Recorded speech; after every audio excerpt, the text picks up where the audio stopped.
One of the more popular questions that I get on my channel relates to what sort of card that I print my greetings cards on. So today I thought we'd discuss it.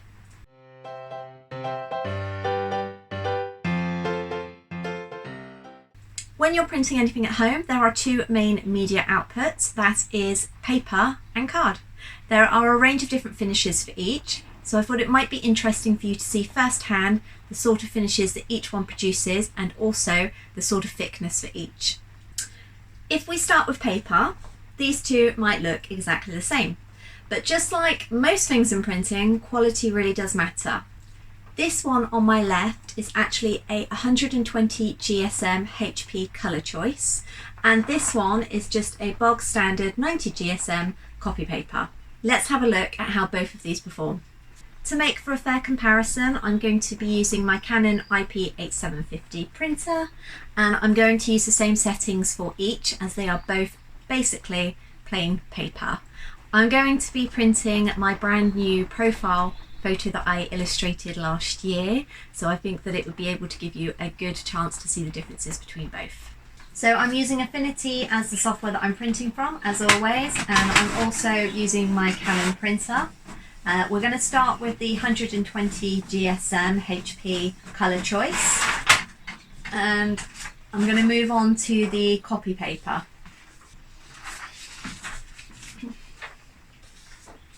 Now the first thing you're going to notice, if I can get the camera to actually focus, is that where it's printed there's slight wavy lines to the paper now. That's because this stuff is obviously quite thin. So when you're dumping a load of ink onto it, especially for highly detailed images like this, such as what you use for your greeting card, the paper itself is going to become distorted. Obviously it's too flimsy, it's not something we would really want to use for prints or cards. It doesn't give a high quality finish, but also to make sure that there's not lots of ink dumped on the paper which would completely destroy it, we have to downgrade the settings. And although it doesn't show too much on the camera that there's a difference, the slightly thicker one has got a better depth of colours, although they might look slightly muted, whereas this one, they are off on the screen. This is just down to the manufacturing process, the quality of the paper itself, and I think although this one on camera looks better, in real life it's definitely the colour choice here that's the overall winner. So as I've mentioned, you're not going to use paper if you're wanting to sell your items, so why can't you just use a general standard card? I mean, surely as long as it's thick enough. This one here is pretty sturdy. What would happen if I printed with that? Well, let's have a look. Because we're now using a card, it's meant that I'm able to up the quality. This is going to dump more ink from the printer to try and achieve better results, better depth of colour, and obviously a better match to what's on screen. This is just a standard card that you could pick up from Hobbycraft or Amazon or anywhere like that. Let's have a look at the difference that it creates when you're printing on card versus cheap paper. So here's the finished output on a standard 250 GSM card. I'm not sure if it's going to focus here, but it's definitely night and day compared to the better quality of the paper. But there is still like white patches present on the print itself. I'm not sure if you can see that there. So although the colours are so much better, it's still very far, in my opinion, from being good enough to be able to sell. So that card is obviously just from somewhere like Hobbycraft. What if you splashed out and got a decent card? Then surely that would work. Clairefontaine, I'm not sure how you actually pronounce it. I believe it's French, so perhaps I'm not a million miles off, or perhaps I am. They are one of the leading makers of cards. This is actually one of theirs here. So let's have a comparison between the bog standard card and this one to see what we come up with. So in my opinion, that is obviously a lot better. This is the Clairefontaine one. this is just the bog standard card. You can see the colours alone on this one, the more expensive card, are so much better. They look deeper, richer, and again, they're a better representation of what's actually on screen. Whereas this one looks a lot more muted and washed out. So the issue we said before about the white spots, they are still present slightly on here, but it's not as bad as this one. As I actually have a scoring board and a guillotine, it means that I can make my own blanks in-house. So I just use a photo card. This is a double-sided, so it doesn't matter which side I print on. And I'd like you to have a look at the difference when I use this compared to the greeting card blanks. Now to me, I have been doing this since 2013, and this is the best that I have been able to do with at-home printing. It is vibrant. The backing itself is a beautiful crisp white. And when you compare the colours to the purpose-sold greetings card blanks, I mean, it's night and day, really. I mean, this is the one that I go with. It is the 300 GSM matte photo card that is made into blanks in-house. And these are the sort of quality that you can buy. And I should also add this is one of the more expensive, better ones. I have been through dozens of these trying to find a good fit. If you look on the back, it's probably not going to show up great on camera. I'm going to see if I can put that there. Can you see how off-white this is compared to this lovely, brilliant white here? I don't like this. To me, it just looks slightly cheaper. That said, the feel of this, I prefer it so much more. It's a silk, whereas this is obviously matte. But again, in my opinion, when I've been doing experiments, the matte versus the silk always has, for my printer and my settings, better results. So can you just see the details aren't lost? You haven't got any of this kind of white blockiness either. When we printed back on the thinner paper, you could see the lines where obviously it was buckling as it was printing, just because of the media itself was getting wet and it was distorting the weave. Whereas this itself is sturdy enough so that when you stand it up, it's perfect. I mean, obviously you can go thicker, but then if you're doing at-home printing, it is quite difficult to get an at-home printer that's going to take the thicker media. Believe me, I have this bad boy up here, which was my original Epson 1500W printer, and I managed to completely break down the paper rollers which feed the paper in, because I was forcing it to take thicker media than it was actually meant for. And if you look in your printer settings, a lot of printers will kind of say 250 GSM-ish max. So be warned that if you are using thicker media than that in your printer, you will eventually do exactly the same as I did in my Epson, and you will break down the rollers. They can be replaced, but 9 times out of 10 it is just cheaper to replace the printer, which is obviously quite costly and not something you want to be able to do. So that's something you need to bear in mind. So that's going to bring me on to the next point, because the number one question I get asked is, what card do I use? When I first started selling greetings cards, I actually used glossy photo card. And looking back, to me and my opinion, it looks quite cheap.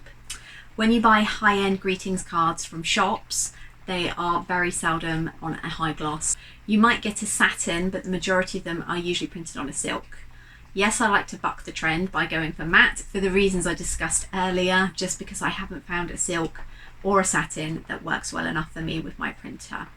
So after I decided that I didn't want to go for gloss anymore, I used to use a card which was made by a manufacturer called Ice, and it was a double-sided matte 320 GSM card.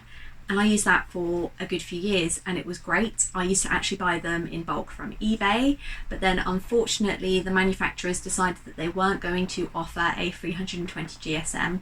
They weren't even going to offer a 300 GSM, and it meant that I had to kind of go back to the drawing board again, and I trialed a load of different manufacturers, and it gets so costly as well, because of, even if you're going for just 10 sheets at a time just to try it out, obviously 300 GSM is not a standard at home printing for photocard, so they do generally charge a premium for them. I did, however, find a company that I really liked, and that was Paper Cutz, and they were doing 300 GSM, and it worked out at around 18p a sheet, which isn't bad really. I tried to buy in a minimum of 50 sheets just to try and keep the price down, and again they were available either direct from Paper Cutz, and that's with a Z, but their postage was a bit of a killer. Weirdly, when you bought them direct from their eBay store, they didn't charge postage. So although it looked slightly more than on the website, by the time postage was taken into account, because obviously these are quite heavy and they were being shipped with Royal Mail, it brought the price down significantly. And that was great for a year or two. And then unfortunately, they had, I think it was supply issues. So there was a Christmas, not last year, the year before, so 2022, where I was struggling to get hold of it, and I had lots of lovely YouTube viewers asking me what was going on, because of, after my recommendation, they had also been using it and they couldn't find it. So I had to find another supplier. I'm currently using these guys here, Refresh cartridges. When I've done a side-by-side comparison between these, this is the one that I showed you earlier, and Paper Cutz, it is exactly the same. However, the price was significantly more at 26p. But at the time I had no choice, and it was also available on Amazon Prime, which meant I could get it next day. Having a look online at the moment, so that's of February 2024, Paper Cutz don't actually seem to be supplying their 300 GSM anymore. I couldn't find it on eBay or their store. And unfortunately, the cartridge Refresh guys have gone up to almost 29p a sheet. So obviously that's a substantial increase compared to what I used to be paying, especially as you need to bear in mind that there is a lot of wastage that goes into this. The best way to be able to get the prices down is to obviously buy in bulk. But I understand that when you're starting out, that's not always possible.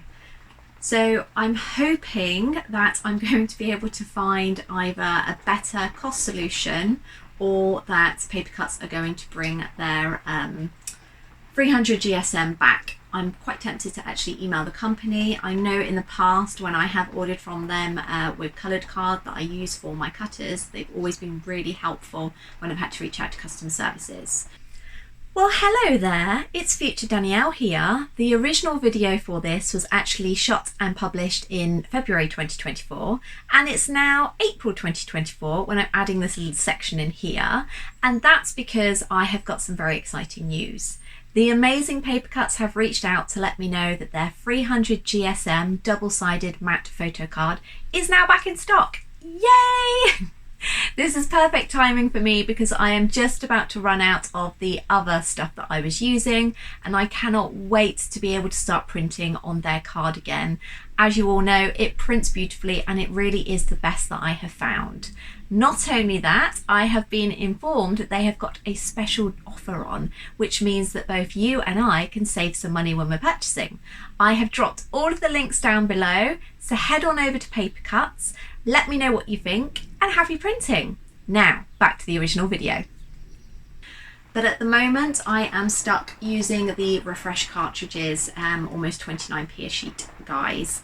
The quality is great, I showed you earlier, and in my opinion, it's better to pay for something that is going to look good rather than pay less for something and have the possible potential of customers not being happy with quality and complaining and you having to issue a full refund.